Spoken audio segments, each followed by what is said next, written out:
Greetings to everyone. This is Mr. Impala again. I had an issue with the fuel pump. So I came out to start it one day after driving it the previous day, and it wouldn't start. And I didn't have the fuel pump. The fuel pump wasn't buzzing like it should be. This is going to be a real quick video. Well, quicker than my norm. Just not doing anything, just showing you what I did. It was getting power to it. No, it was getting power to the connector, which I've cut off here, that plugs into the car. Here we go. There's 4 connectors right here. And it was almost, I don't want to call it a 4 flat because that's like what you have for your trailer hitch. But it was 4 wires sideways. That's a story that'll be later. Anyway, so I was getting power to the part on the car, the connector on the car. I was getting power down to it. Was not getting power down to the actual fuel pump, which you can't see here. This is the connector that went to it. Obviously, it's been eliminated. So what this pertains to is obviously a 62 Biscayne is not going to have a fuel pump. If you watch my previous videos, you know I've got a Holley Sniper fuel injection, the Sniper distributor coil, all that. One thing I did opt for was the in-tank fuel pump. For one thing, it was supposed to be quieter because it's not mounted to the frame, and you know, it's in the tank where it's kept cool by the fuel. I know that doesn't seem right to have electric in the anyway, all new cars have it, and it's supposed to be quieter because it's inside the tank. I don't know if I just said that or not. Anyway, it was still, you know, you could still hear it. I was kind of surprised by that, but then I'm thinking, well, how loud would it be on the frame? Regardless, I got the in-tank, I think they called it a retrofit kit for probably maybe a 58 to 64 Impala, Bel Air, Biscayne, Del Rey, whatever else they might have at that point. Don't quote me on that. You'd have to look it up yourself for the years. But any of the B bodies from 64 back to at least, I want to say 60, maybe 58. All right, never mind. Let's keep going. My problem was no power down to the fuel pump. I would trigger the fuel pump manually with the battery, 12-volt source. Actually, it's 14 volts. And it worked fine. So the fuel pump was good. Like I said, it had power to the 4 flat. I'm going to call it a 4 flat, you know what I mean, I think. So what it had is it inside, right where this black connector is now, it had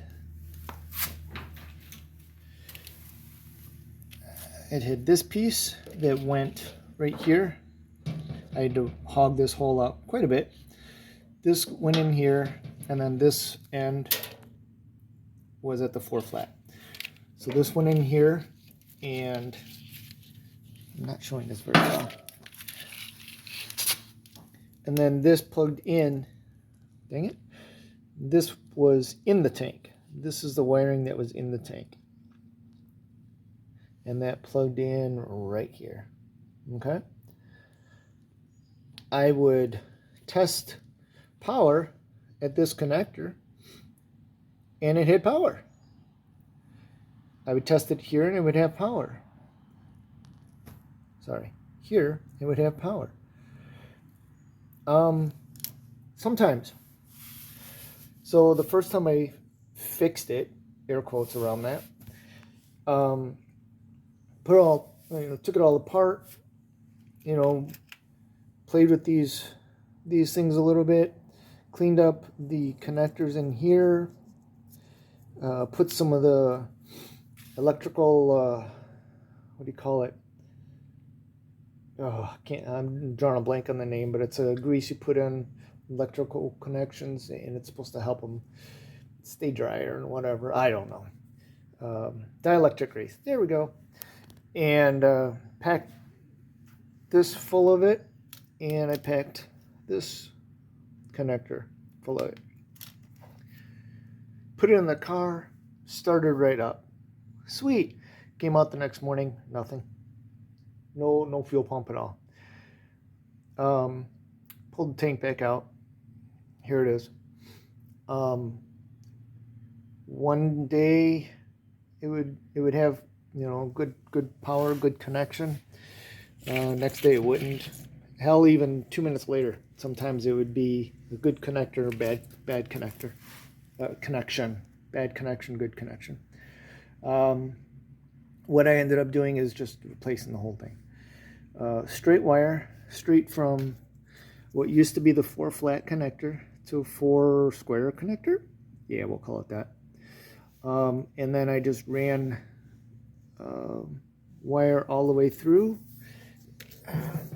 There's 4 wires there. I'm not sure how well you can see, but all the way down to the fuel pump and to the sending unit for the fuel level.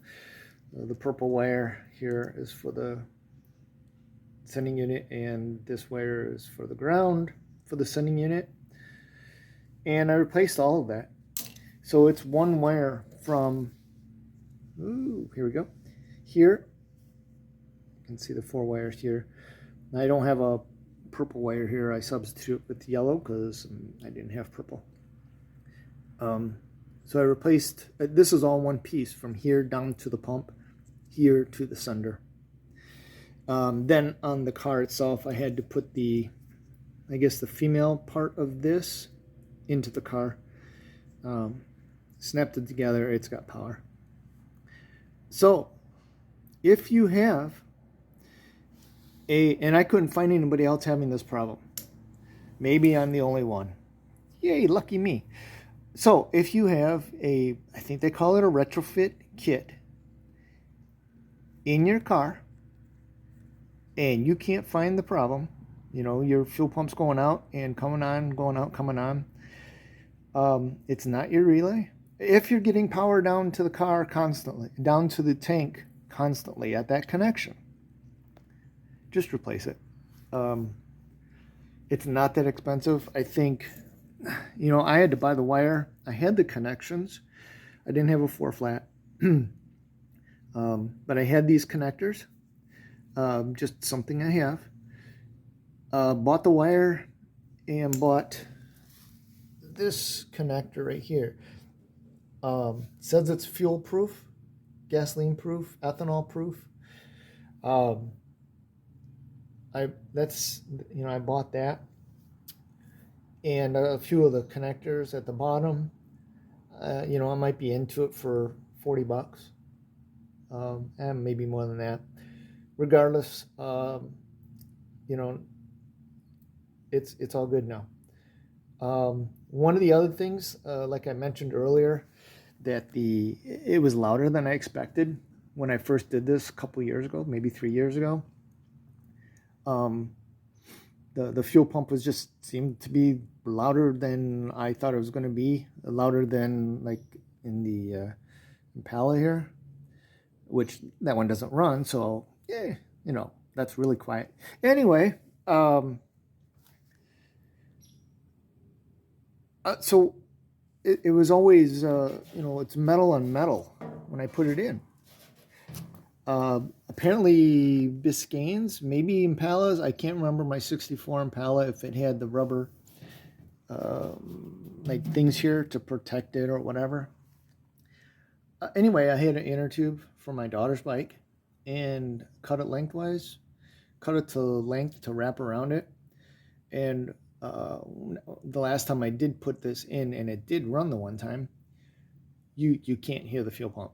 It was absolutely amazing. So if you have one of these and you are going to put in an electric fuel pump, you know, if you don't have an electric fuel pump, it probably doesn't matter. But if you're putting in an electric fuel pump, make sure you have these rubber things there. It makes it a hell of a lot quieter.